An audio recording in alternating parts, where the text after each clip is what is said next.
This is a message to you, our most loyal listeners. Beginning in 2025, we will be offering special Tel Aviv Review episodes, usually with a stronger connection to the current news cycle, episodes that are exclusive to Patreon subscribers. Without the ongoing support of our patrons, many of whom really have been with us for months and years, we simply would not be able to sustain the podcast. All patrons will have access to these special episodes, and they can be set up to show directly in Apple Podcasts and Spotify. The first patron-exclusive episode will be a recording of a live event that we had in Tel Aviv in December, featuring the award-winning British journalist Rachel Sharby, who discussed her newly published book, Off-White, The Truth About Antisemitism. Support the show by becoming a patron at Patreon. That's patreon.com/Tel Aviv Review, all in one word. Thank you very much. And now to the show. This is TLV1.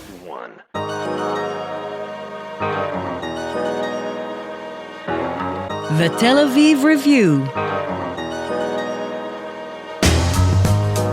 Hello and welcome to the Tel Aviv Review. I'm your host, Gilad Halpern. Every week we bring you conversations with authors about the books and research and other things that we like. And if you like us, please consider becoming a Patreon supporter by going to our homepage. That's tlv1.fm/Tel Aviv Review. Scroll down to the bottom and click the big red button that says Patreon. Click and support us. Some of you have been doing this for months and years, and we simply cannot thank you enough. This episode is produced in partnership with the Jacob Robinson Institute for the History of Individual and Collective Rights at the Hebrew University of Jerusalem. My guest today is a postdoctoral fellow at the Robinson Institute and a historian specializing in the intersection between Holocaust memory, Israeli diplomacy, and anti-Semitism. His current project deals with knowledge production on anti-Semitism in the wake of the Second World War in Israel and abroad. Tom Eshed, hello and welcome to the Tel Aviv Review. Hi, Gilad. Thank you. It's good to be here. So the scientific study on anti-Semitism began way before the Holocaust, especially among Jewish organizations in Western countries. What did it look like in the early stages, and against what backdrop did it emerge? Yeah, so the history of Jewish advocacy and the fight to protect Jewish communities in distress, it's a long history. And its intersection with the social sciences and scientific research really begins in the 19th century, and it's a turn in the Jewish world and beyond it of taking social sciences methods and trying to put them in contact with advocacy and ideas for improving the state of all Jewry and advocating on its behalf. So this study begins again in the 19th century on all kinds of different matters. And then in the 20th century, we see them beginning Jewish organizations, mainly in Western countries, in the United States, in the UK, in France, in some cases, employing these social sciences methods, which is collecting data, evaluating it, monitoring anti-Semitic movements, and trying to evaluate what's their stance in the world and how Jewish communities should respond to it.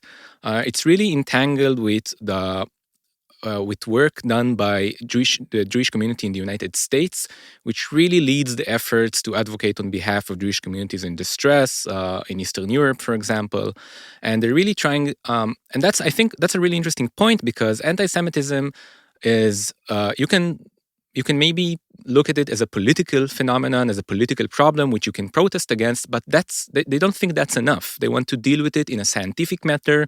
They want researchers to sit down and collect data, collect evidence, and really do academic work, but outside of academia. And it's in this intersection of advocacy and research that I think we can find really interesting insights that they come to. Yeah. So how did research really underpin advocacy? I mean, what was really the interplay between them? So first of all, it's a project of working with the society that the Jewish communities are in. And if, for example, in the United States, the FBI employs polls and opinion polls about the public opinion, or if they collect data on racist movements, then the Jewish community wants to help those endeavors and to collect data on anti-Semitic movements and share it with organization, with bodies, security bodies like the FBI, and share this information so they can prosecute them and help them in the fight against them. So it really becomes part of their work. It really starts to become serious in the 1930s with German anti-Semitism, even before the Nazis. All kinds of anti-Semitic pamphlets and ideas being circulated in the United States, and then they really understand that they have to research it, because if they won't do it, nobody else would. So they start developing units and departments for the scientific research of anti-Semitism, of German anti-Semitism, of collecting, newspaper articles and pamphlets and data about the people organizing these kinds of movements, to really start to understand what's really happening on the ground. And how did that change after the Holocaust and the Second World War? What sort of insights and organizational changes did it undergo? So during the World War II, all of these efforts are intensified. They understand that it's during the war, there's nothing really that they can do about the research of anti-Semitism in Nazi Germany. A lot of the resources in Jewish organization is going to trying to think about the post-war era and how to reconstruct the Jewish world afterwards. But when the war ends, they really understand that they have to start taking anti-Semitism really seriously. And then you can look at it as two different roads they're taking. The first one is a national road. Again, I'm using the American example because I think it's the easiest for our talk here.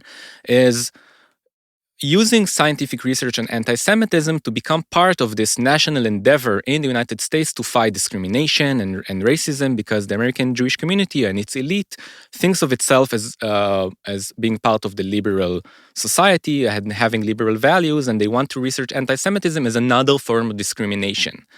So that's one road they're taking. But I think one interesting and less researched, but gaining more attention in recent years, is transnational efforts of Jewish communities to study anti-Semitism as a worldwide phenomenon, and really dedicating a lot of work and research into it. And if I can make like one example, which I think is interesting, and what they're doing in the United States and outside of it, is that in the United States, a lot of the research about anti-Semitism talks about it as a socio-psychological phenomenon, a phenomenon of the individual.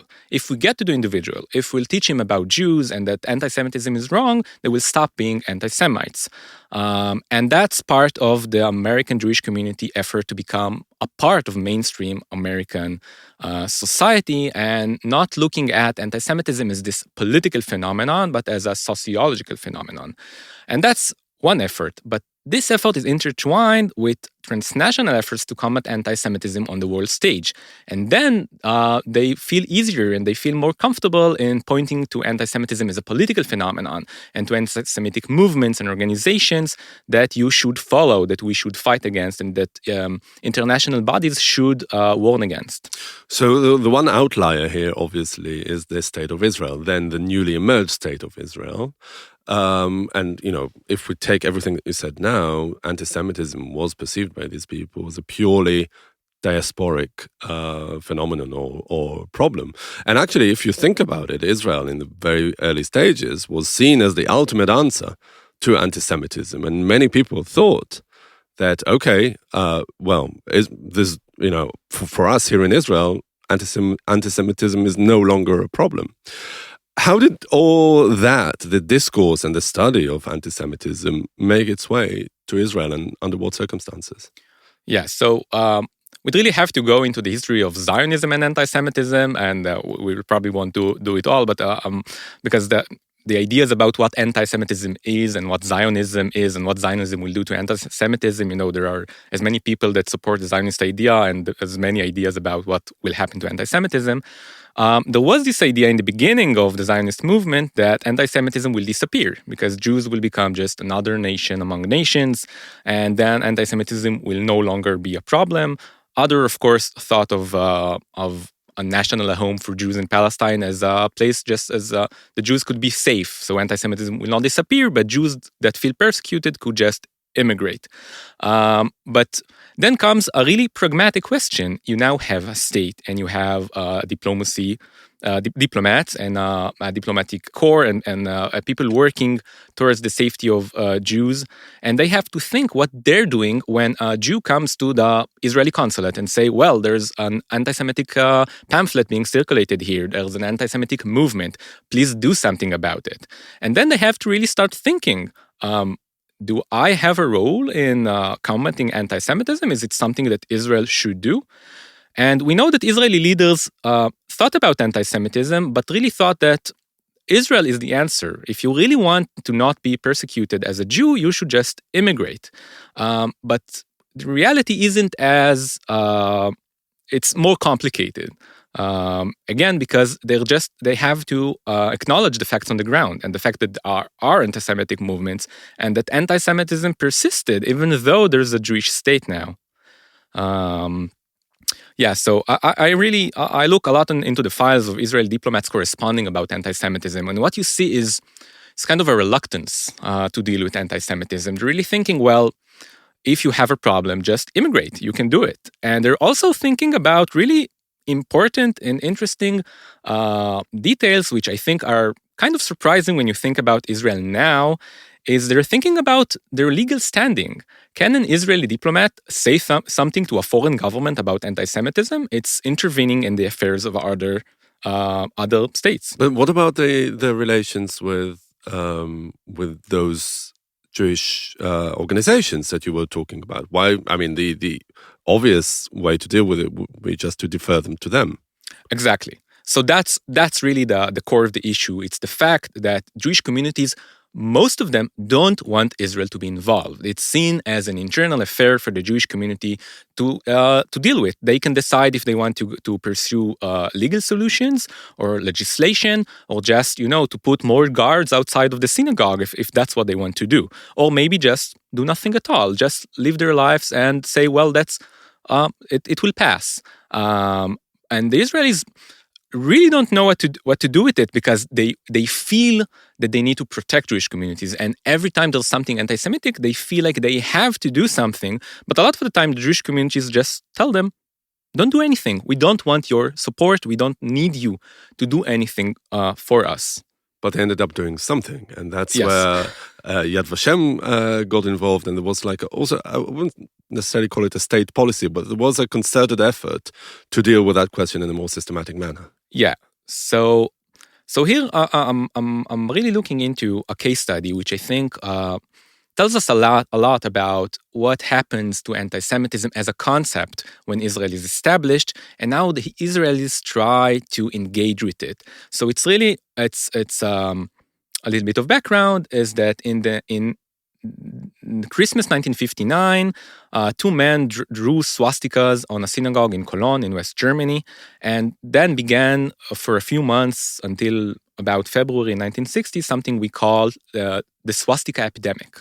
Swastikas were painted all over Jewish institutions and in the public spaces all over the world between December 1959 and February 1960, and outside of West Germany, in the United States, in Canada, in Australia, even in Israel, and maybe we can talk about it later.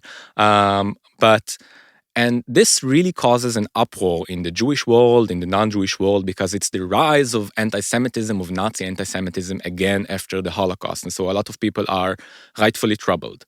I will say that today we know that it was actually the beginning of these events. It was a Soviet misinformation campaign. The Soviets paid people to go and draw these swastikas because they wanted to defame West Germany, which was one of the main opponents of the Soviet Union. And that was one of their claims, was that West Germany was still a Nazi state. So drawing the swastikas was a way to draw attention to it. People at the time suspected this was the case, but they didn't really have evidence. But today we know that's how it started. And what really happened, if we look at the facts, is that it was mostly juvenile delinquency, like teenagers read in the papers about the swastika daubings and then just did the same. But people were troubled, rightfully so. So the swastika epidemic called a lot of scholarly attention. People wanted to understand this phenomenon from a sociological perspective, from a political science perspective. There was a lot of research into the... That's in real time. That's in real time, right? Of people being... the people that were arrested by the police, who are they? Where did they come from? Why did they decide to do that? There was a lot of research into it in the academia. But it wasn't simply a Soviet campaign, right? I mean, no. Because, as you said, it happened worldwide. So it sort of gained a life of its own after a while. Exactly. It gained a momentum and a life of its own. And it really, and again, they were rightfully troubled.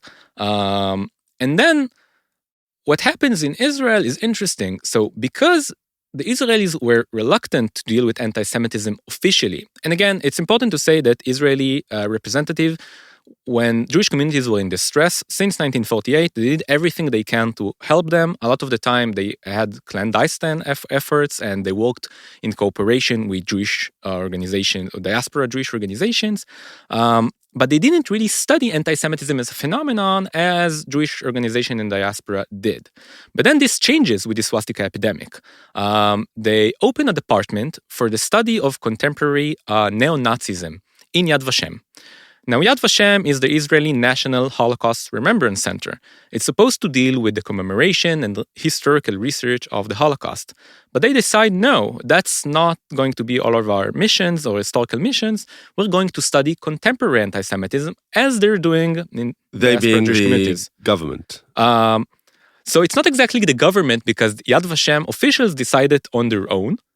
They don't really have the legal standing to do it because the Yad Vashem law doesn't give them the authority to do that. But what's really important here is who asks them to do this kind of research. And the body that asks them to do that is the Mossad, the Israeli secret intelligence agency. The swastika epidemic really gains momentum, and people in Israel are in distress about it. And the government also wants to respond to the events because it's an opportunity to show that you care for the Jewish people.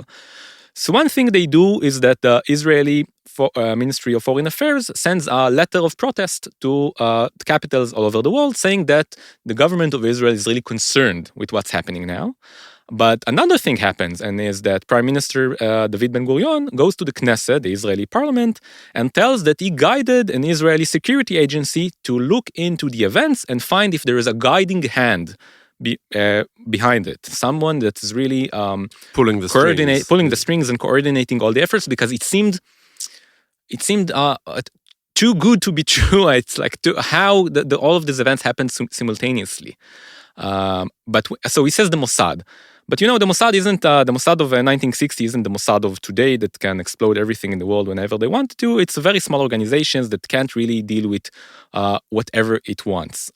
So the Mossad officials that get this assignment, they do what they can, but they also get in contact with Yad Vashem and tell them, well, you have expertise on these topics, right? You deal with the Holocaust. Maybe you can collect data for us, monitor the events, analyze them, and then tell us what we should do.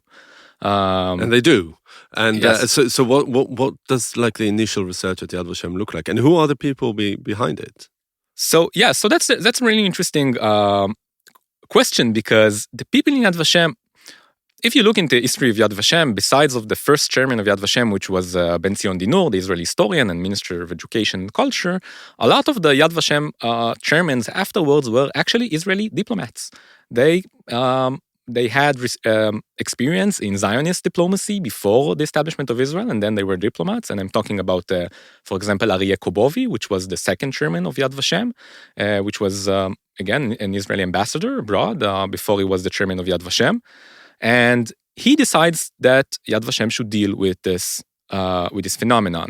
And he brings another Israeli diplomat, Yosef Ariel, which was the Israeli minister at Luxembourg and Brussels, and he brings him to head this department. He doesn't bring a researcher, an academic, he brings a diplomat to do this kind of work. And Ariel doesn't know how to research anti-Semitism. He doesn't have the skills to it, but he goes to work. And what he does is, and it's not clear if he did it because he really knew the work done in Jewish diaspora organization, but kind of quickly adopts their methods. And it starts to collect pamphlets and books written by anti-Semitic organizations and movements and collecting files about them. And really the most important thing he does is he compiles a questionnaire about anti-Semitic movements and like with a lot of questions, who are the anti-Semitic movements in your country? Who are their leaders? What is the government attitudes towards them? And he uses the Israeli Ministry of Foreign Affairs to send this questionnaire abroad to Israeli diplomats and to Jewish diaspora organizations just to fill the information so he can collect it and then analyze it. Mm-hmm. So there wasn't really an exchange of knowledge and people between that newly established department at Yad Vashem and the already established organizations abroad. I mean, they were trying to do their own thing. Well, Yeah. either deliberately or not. And this is something that you don't really do have an answer for. Yeah, so I think I have an answer in the sense that some Jewish communities and some Jewish diaspora organizations say, fine, we'll send you our data that we collected, that we worked on, the analysis we made, and you can use it for your own. But what he discovers really quickly is that a lot of Jewish diaspora organizations, and the most important of them, don't want to share their information with him. They work really hard on doing this kind of studies, and they have different political goals in mind when studying anti-Semitism that they don't want the Israelis to go into. So the World Jewish Congress, a federation of Jewish organizations established in 1936, and which is one of the main organization, an international organization of diaspora Jewry, of world Jewry, has since the early 1940s an institute called the Institute of Jewish Affairs, who does research into among other things, into anti-Semitism. And they're probably the most important organization dealing with this stuff in the international arena. And without the World Jewish Congress cooperation, Yad Vashem can't really collect all the data they need. And Yad Vashem get really frustrated about it because the research isn't complete because they just refuse to share information with them. Yeah. So, I mean, it's really in French, it's called dialogue de sourds. It's like a dialogue between two deaf people, in a way, isn't it? I mean, each had their own goal in mind, right? And just couldn't really decide on how to move forward. Yeah, so they had a goal in mind, and I think, well, one facet of it is, of course, that Jewish diaspora organizations think of Yad Vashem as an Holocaust research institute, and they want them to remain an Holocaust Research Institute. And it is important to say that Yad Vashem in the 50s and 60s is kind of a weird place because it's established by an Israeli law, but a lot of its funds come from the Claims Conference, which represent the Jewish organizations that were part of the reparations agreement with West Germany in 1952. And Yad Vashem gets about half of its funds during these years from the Claims Conference, which means that Yad Vashem can do whatever it wants without the approval of Jewish diaspora organizations, and specifically the World Jewish Congress. And that's how they can maneuver Yad Vashem to not do whatever they want. But how does Yad Vashem pull out of that, like, Zionist discourse that we were talking about? I mean, if someone has a problem with anti-Semitism, they can just move to Israel. So that's really a core issue, and I always try to find in the archives, in the documents, in the correspondence and analysis, to find the places where they're unsure of what they're doing, or when they maybe think, maybe it's not our job to do anything with anti-Semitism. There's a state, copying maybe Ben Gurion's attitudes, which was about Israel is the solution, just come here. And you really don't find these kinds of debates. They feel sure that they should do something with it. I think it's maybe part of a broader trend of nationalizing Jewish concepts, of thinking about Jewish concepts such as anti-Semitism and rethinking about them through this sovereign framework. And I think that's what happens. Anti-Semitism is an issue the Jewish world deals with. Well, Israel should be part of the solution. Also because if you deal with anti-Semitism, you represent the Jewish people, you represent their interests. So I think it's fine that Israeli leaders think that anti-Semitism is a thing of the past, but as long as the Jewish world is engage with the idea of anti-Semitism and its dangers, they have to do something about it if they want to represent the Jewish world. So they were really in competition with each other in a way? Yes, so it's a competition. It is, I should say, somewhat friendly competition because there were a lot of cooperation between the same people producing knowledge about anti-Semitism, doing the research work, and Israeli diplomats, for example. They really were enthusiastic to work together. In those respective countries? Yes, but they weren't enthusiastic that Israel will do this kind of expert work, of professional work about anti-Semitism and produce knowledge about it. They wanted to work together with Israeli representative as a state, but they wanted to control the flow of knowledge and the production of it and be those that saying, well, that's what anti-Semitism is. And how did the people in Yad Vashem react to that? I mean, they were really curtailing their activity, right? So first of all, disappointed even personally, because a lot of the people they knew, they were friends, they worked together as Zionist activists and in international bodies. So a lot of the time they were just disappointed with them because they wanted to do the research work and start doing it in Israel, and they just wouldn't let them. So it was really just being disappointed with them and wanting to do the work and then being unable to do it. Mm-hmm. Do you think that this is some sort of a testament to the way Israeli diaspora relations would evolve later in that decade? That's a really good question. I think if we look to even today, Israel never really went into the idea of producing knowledge about anti-Semitism in government institutions. So they really never took the road that Jewish Diaspora Organization took. Even today, even if you look at the Ministry of Diaspora Affairs and Combating Anti-Semitism, a lot of the work they publish is just with cooperation with Jewish Diaspora Organization. The research of anti-Semitism really goes into Israeli academia.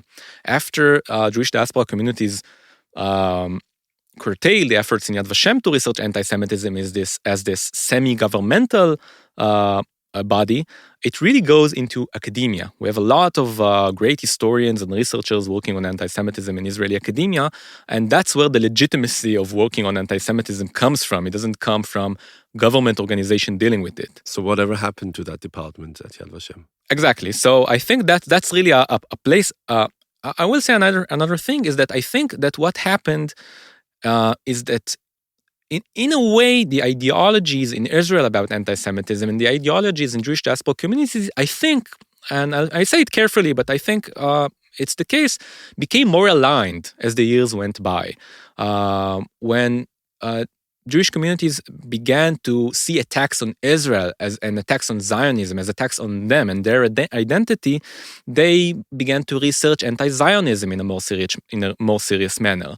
There's the idea of a new anti-Semitism, which is anti-Semitism against Israel and Zionism, which really began to trouble them in later years. So I think maybe because their ideologies became somewhat more aligned, it was easier for Israel to take a step back and not go into this kind of research. Yeah, but it's also a two-way street because those diaspora communities became themselves more aligned with Israel, and therefore that distinction between anti-Semitism and anti-Zionism became a lot less clear. Exactly. So it's more of a change in Jewish diaspora communities than it's a change in Israel or what Israel can do regarding anti-Semitism, because let's be frank, Israel can't really do anything against anti-Semitism. It can maybe support all kinds of endeavors and initiatives, but you know what the Mossad really does to protect Jewish communities abroad, and it started doing it in later years, is training security personnel to guard synagogues. But Israel won't really, start bombing anti-Semitic movements and organizations abroad, right? It's not what they can do.